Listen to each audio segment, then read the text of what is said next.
menyaksikan sosok bersama Ki Syamsul Arif.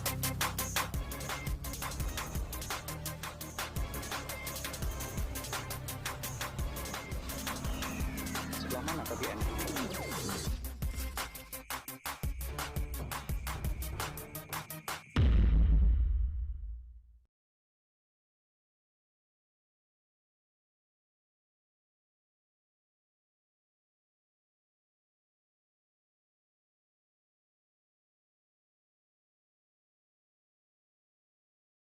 Assalamualaikum warahmatullahi wabarakatuh. Alhamdulillahirabbil alamin. Wassalatu wassalamu ala asrofil anbiya'i wal mursalin Sayyidina Muhammadin wa ala alihi wa ashabihi ajma'in. A'udzu billahi minasyaitonir rajim.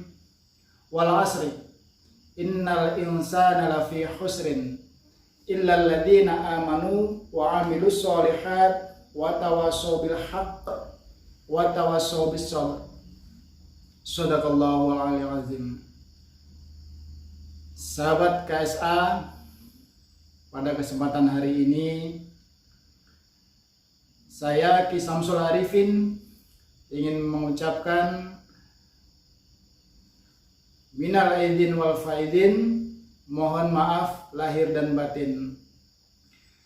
Di hari yang mulia ini, di hari yang Idul Adha ini, kita sadar betapa banyaknya kesalahan kita, baik kepada sesama manusia, hablum minan nas, ataupun kesalahan kita kepada Allah, baik itu kesalahan yang sengaja ataupun yang tidak disengaja.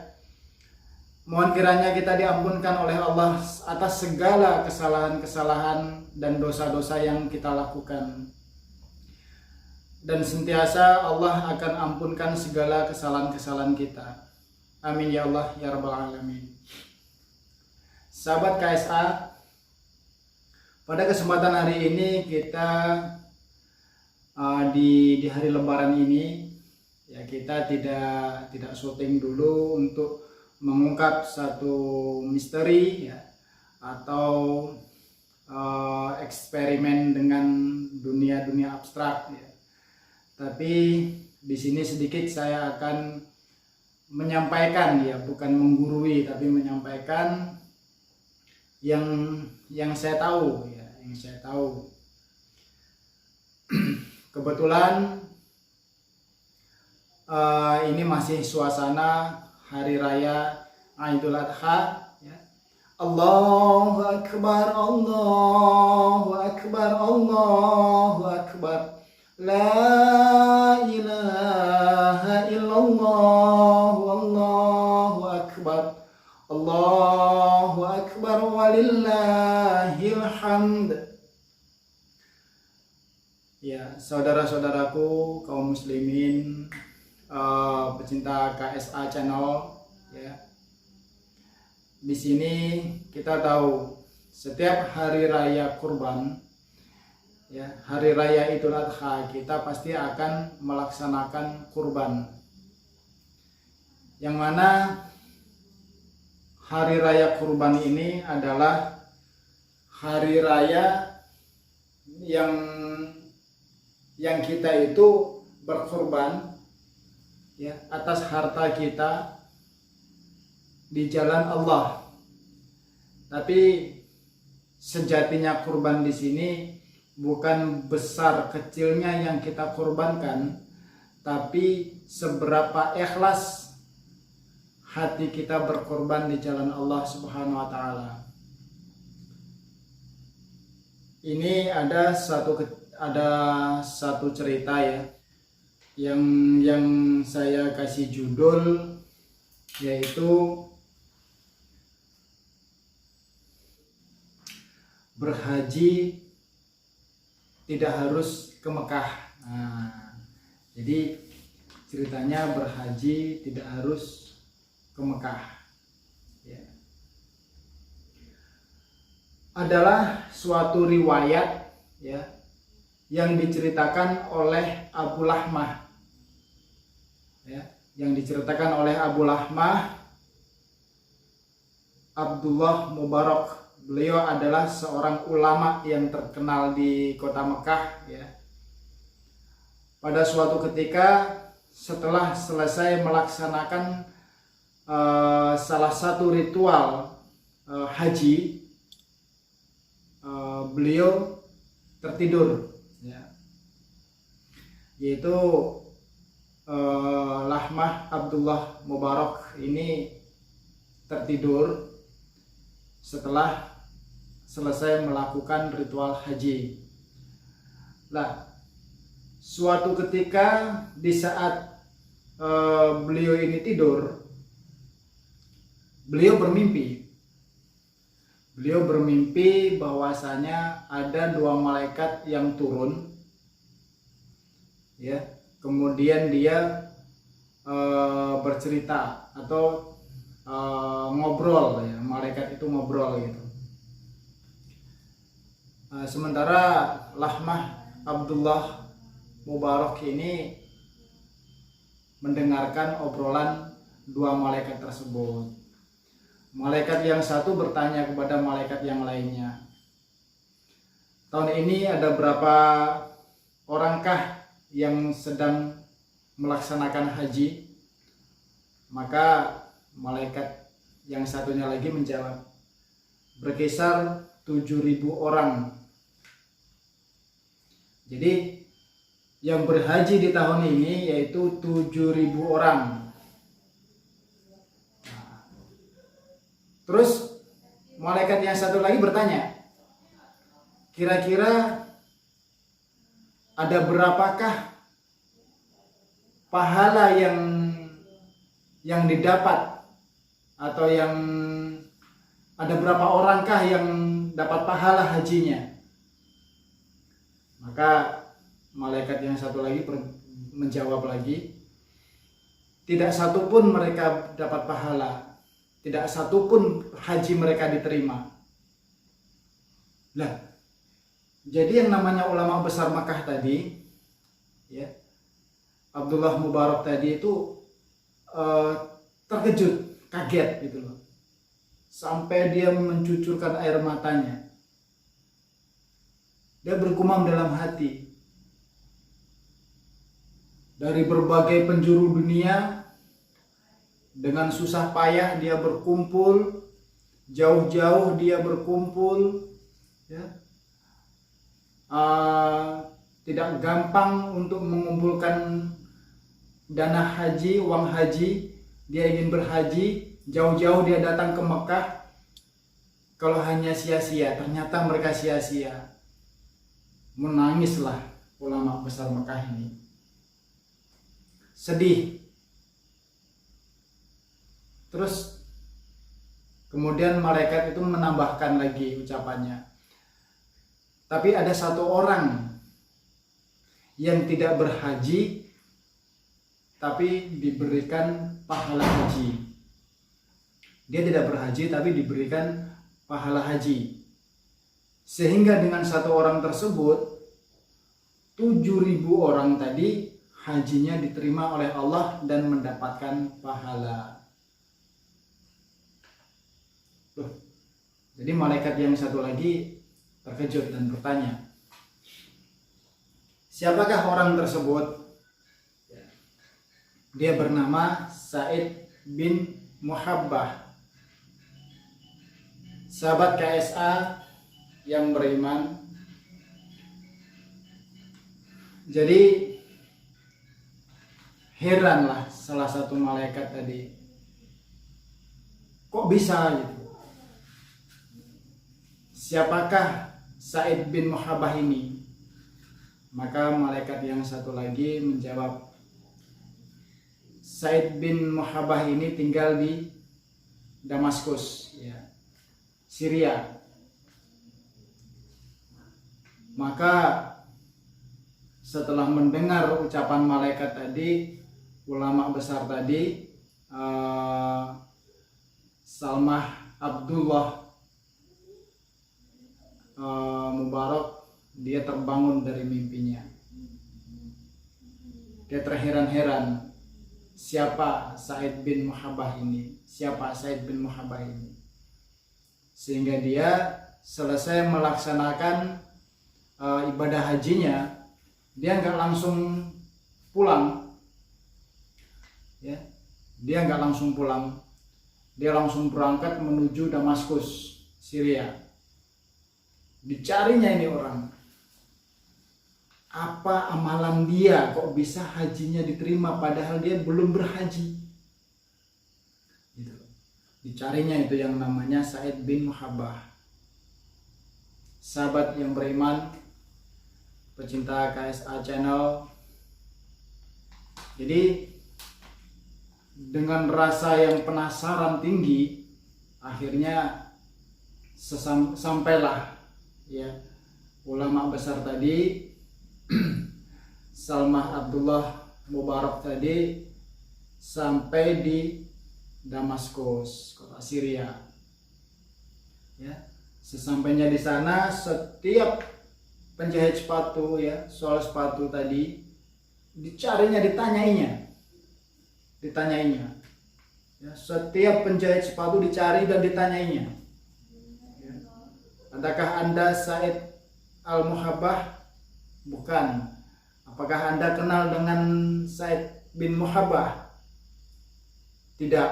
Tapi terus dicari karena dia yakin dengan mimpinya. Akhirnya udah lama dia cari sana cari sini, cari sana cari sini. Akhirnya jumpa. Akhirnya jumpa dengan yang namanya Sa'id bin Muhabbah, seorang soal sepatu. Sahabat KSA yang dimuliakan oleh Allah, setelah jumpa, ulama besar ini heran dan kaget.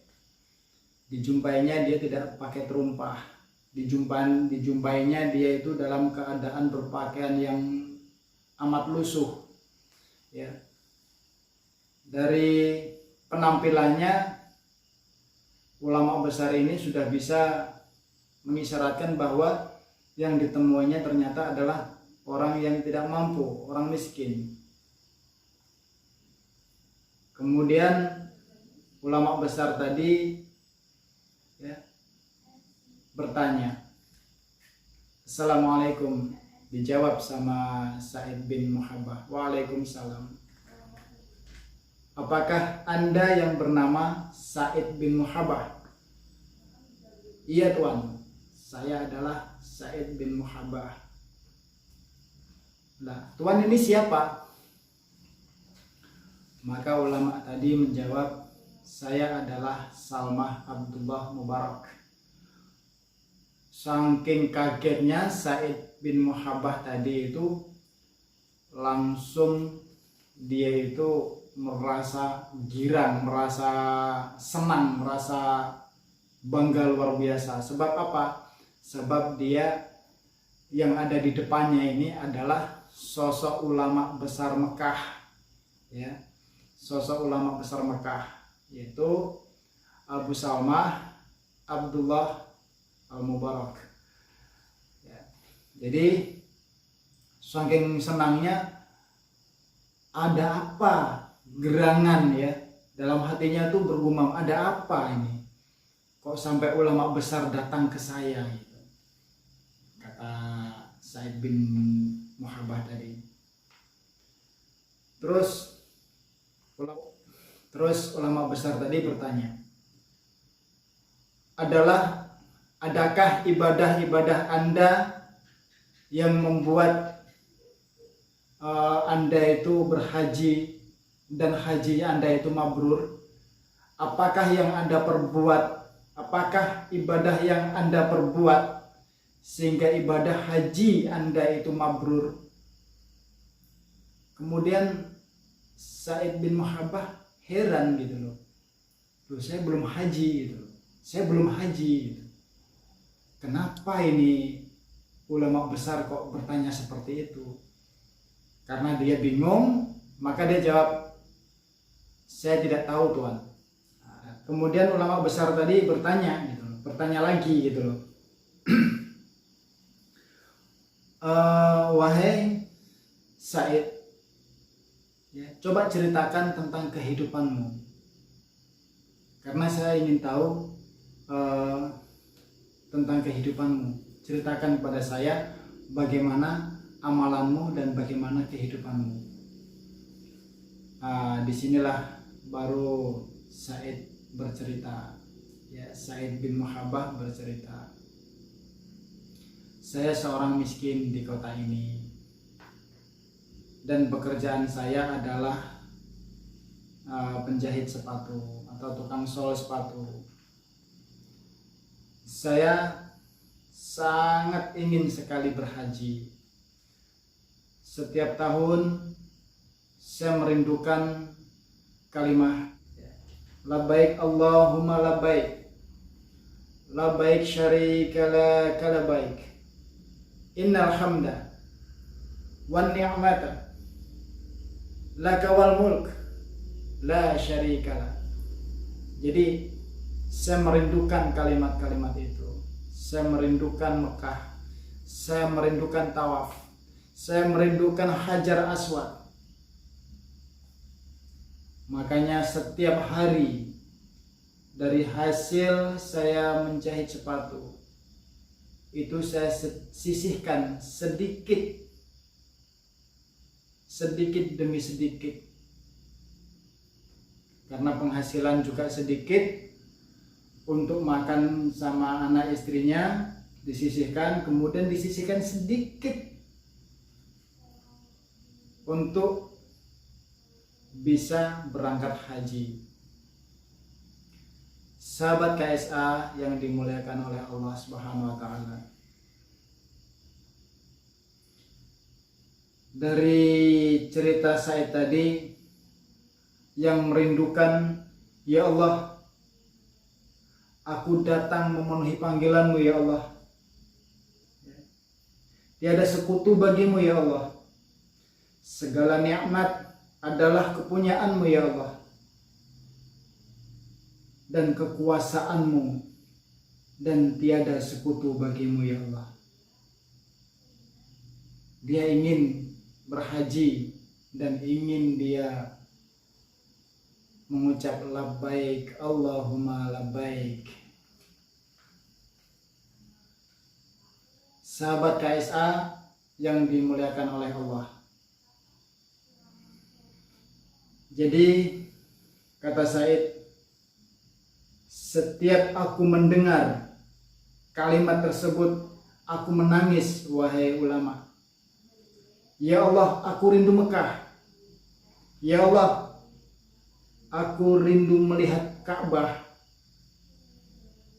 Izinkan aku datang ya Allah. Izinkan aku datang ya Allah. Oleh karena itulah tukang sol sepatu tadi sedikit demi sedikit menabung ya.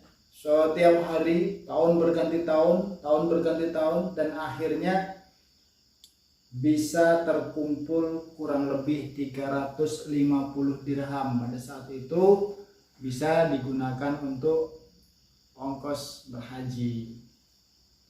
Ya, sahabat KSA yang dimuliakan oleh Allah. Kemudian sang ulama tadi bertanya, tapi kenapa kamu nggak berangkat haji? Itu pertanyaan ulama tadi. Sebab ulama tahu dari mimpi yang didapatnya, dia tidak berangkat haji, tapi dia dapat pahala haji, dan gara-gara dia 7.000 orang yang berhaji tadi amalnya diterima oleh Allah Subhanahu wa taala. Kaum muslimin, sahabat KSA yang dimuliakan oleh Allah. Jadi akhirnya pertanyaan dari ulama besar tadi dijawablah oleh Said bin Mubarak. Said bin Muhabbah. Begini Tuan, suatu ketika istriku sedang hamil. Ya. Jadi istriku sedang mengidam Dan di suatu sore istriku telah mencium bau masakan yang sangat harum, mencium bau masakan yang sangat lezat, ya, mencium bau masakan yang luar biasa pokoknya. Sehingga dia bertanya pada suaminya, wahai suamiku, aroma lezat apakah ini? Tolong mintakan saya sedikit dari masakan itu. Kemudian suaminya, yaitu Sa'id bin Muhabbah tuh, dia berusaha mencari di mana sumber aroma yang harum tadi.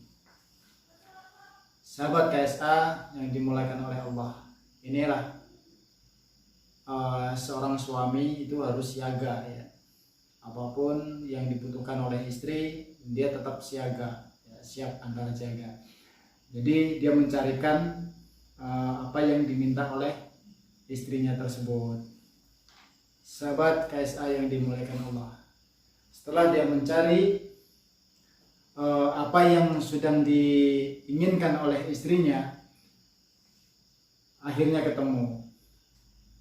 Ya, sesampainya dia di tempat titik aroma yang harum tadi, ternyata dia tertuju pada rumah atau gubuk, ya, gubuk yang reot, gubuk yang umurnya udah tahunan, yang hampir rubuh, ya, hampir rusak. Awalnya dia menduga bahwasanya itu rumah kosong gitu, tapi dia nggak yakin sebab sumber aroma tadi dari dalam rumah tersebut.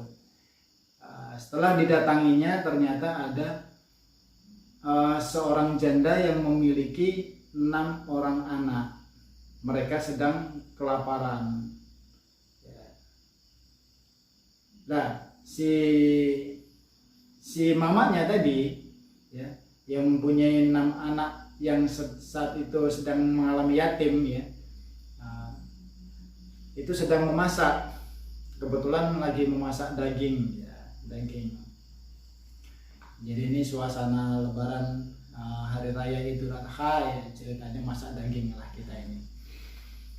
Tapi setelah didatangi rumah tersebut, diketoknya pintu, assalamualaikum, maka si ibu janda tadi menjawab dari dalam rumahnya, waalaikumsalam. Setelah dibukanya pintu, kemudian Sa'id bin Muhabbah dia berkata, ibu, aroma masakan ibu sungguh luar biasa, sehingga tercium pada istri saya yang sedang hamil, sedang mengidam, ya.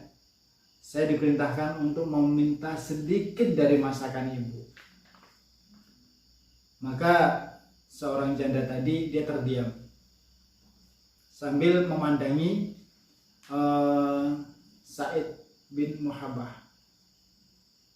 Saat pertanyaan saya tadi diutarakan, ibu tadi itu hanya terdiam, sehingga Sa'id mengulangi pertanyaannya lagi. Kemudian setelah diulanginya pertanyaan Sa'id tadi, maka ibu itu menjawab, tidak boleh tuan, ya, tidak boleh tuan. Lantaran demi istrinya yang sedang mengidam, maka Sa'id bin Muhabbah sedikit agak memaksa. Bu, istri saya sedang mengidam, ya, istri saya sedang hamil, dan dia mengidam karena mencium bau masakan ibu. Jadi istri saya sedang menginginkan sedikit dari masakan ibu.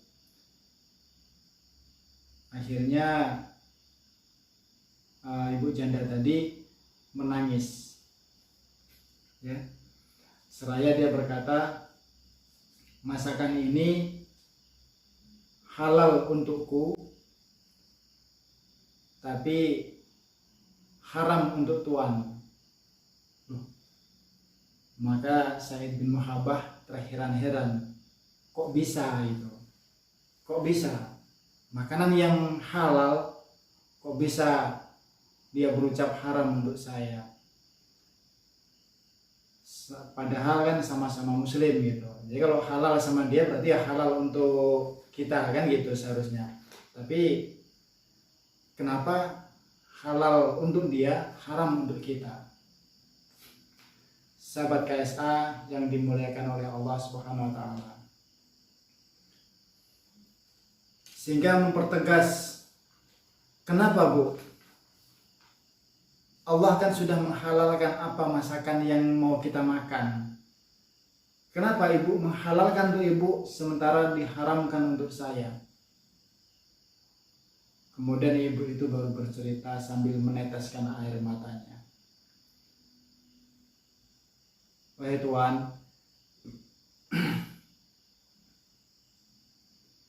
beberapa hari yang lalu kami tidak jumpa makanan, tidak makan apapun. Maka anak kami kebetulan di saat dia berjalan, dia menemukan ada keledai yang mati. Maka diambil sebagian dari anggota tubuh keledai itu dan dibawanya pulang.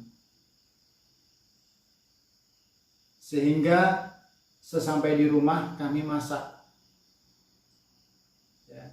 Makanya Tuhan, hewan itu, masakan ini halal untuk kami. Sebab apabila kami enggak makan, maka kami akan mati. Dan hewan ini halal bagi kami, tapi haram bagi Tuhan. Mendengar cerita ibu tersebut, maka Said bin Muhabbah mencucurkan air mata sehingga tangisnya itu luar biasa ya, sedih ya, sedih. Dan akhirnya Said bin Muhabbah kembali pulang, sahabat, kembali pulang menjumpai istrinya dan menceritakan apa yang didengar oleh Said tadi setelah di rumah ibu janda tadi, menceritakan kejadian itu kepada istrinya semua, sehingga istrinya juga ikut sedih dan menangis. Sahabat KSA Channel yang dimuliakan oleh Allah Subhanahu wa taala. Dari kejadian ini kita bisa mengambil hikmahnya. Dan akhirnya seorang soal sepatu akhirnya memasak masakan yang bermacam-macam, terus kemudian dibawa makanan tersebut, dibawalah ke rumahnya ibu janda yang mempunyai 6 seorang anak tadi, yang mempunyai anak 6 tadi ya, dibawa ke rumah ibu yang janda tadi. Bu, inilah masakan kami, makan Bu bersama anak-anak ibu. Dan saya mempunyai 350 dirham, pakailah untuk kebutuhan ibu. Uang tabungan selama ditabung ya, sedikit-sedikit ditabung selama bertahun-tahun, itu diberikan kepada ibu tadi karena saking kasihannya ya. Jadi ibu tadi merasa bersyukur kepada Allah, dan akhirnya Said bin Muhabbah dia berdoa kepada Allah, ya Allah ya Rahman,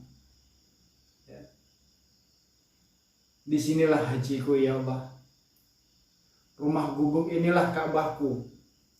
Rumah gubuk punya si janda tadi inilah Ka'bahku. Ya Allah, sebenarnya dia tuh ya sahabat kepingin berhaji, tapi karena dia melihat kondisi ibu janda yang mempunyai 6 seorang anak tadi, uang tabungan yang tadinya untuk berhaji akhirnya disedekahkan ke situ semua, dan dia mengadu kepada Allah, ya Allah muliakanlah ibu ini ya. Disinilah haji saya ya Allah, di tempat ibu inilah ya Allah.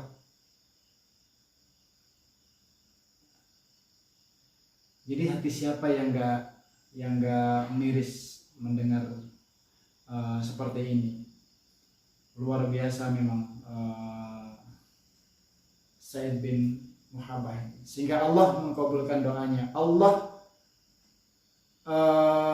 memberi pangkat dia haji walaupun tidak pernah menginjakkan kakinya ke Mekah. Saudara KSA channel yang dimuliakan oleh Allah.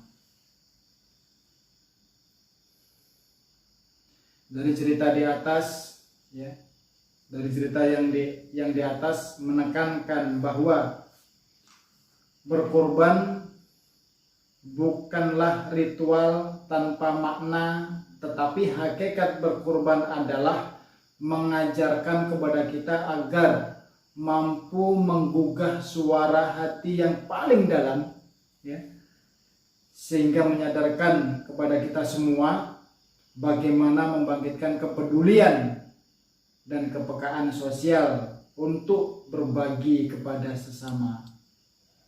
Ya. Namun sayang, kenyataannya makna dari kerelaan berkorban masih kurang dihayati. Sebab kita masih cenderung belum mampu menundukkan sifat-sifat hayawaniyah, ya, sifat-sifat kebinatangan dalam diri kita.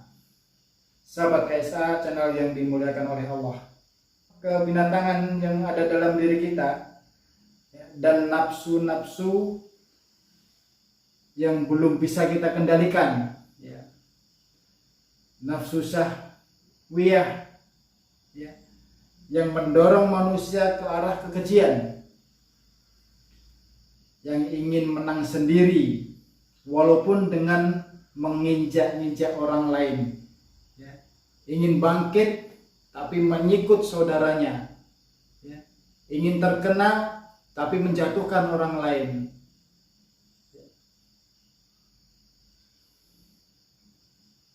Jadi sifat-sifat yang demikian inilah yang bisa menggugurkan ibadah kita kepada Allah Subhanahu wa taala.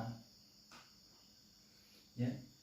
Yaitu mempunyai sifat tamak, ya, sifat rakus, menghalalkan segala cara, membaikkan diri, menjelekkan saudaranya, ya, dan ingin kenyang sendiri walaupun di sekelilingnya orang-orang kelaparan.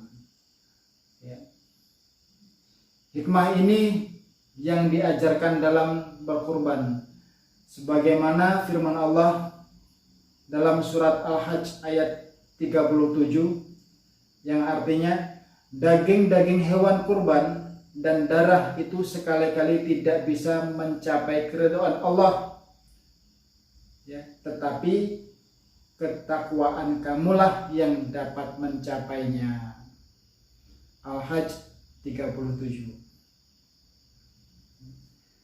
Demikian Allah telah menumbuhkan untukmu agar kamu mengagungkan Allah atas hidayahnya kepadamu, dan sampaikanlah kepada orang-orang yang berbuat baik. Sahabat KSA yang dimuliakan oleh Allah Subhanahu wa taala, dengan ini kita bisa memahami arti dari ibadah kita semata-mata bukan karena hanya kepingin atau ikut-ikutan, tapi seharusnya harus timbul dari dalam diri, dari keikhlasan, ya, dari keikhlasan kita.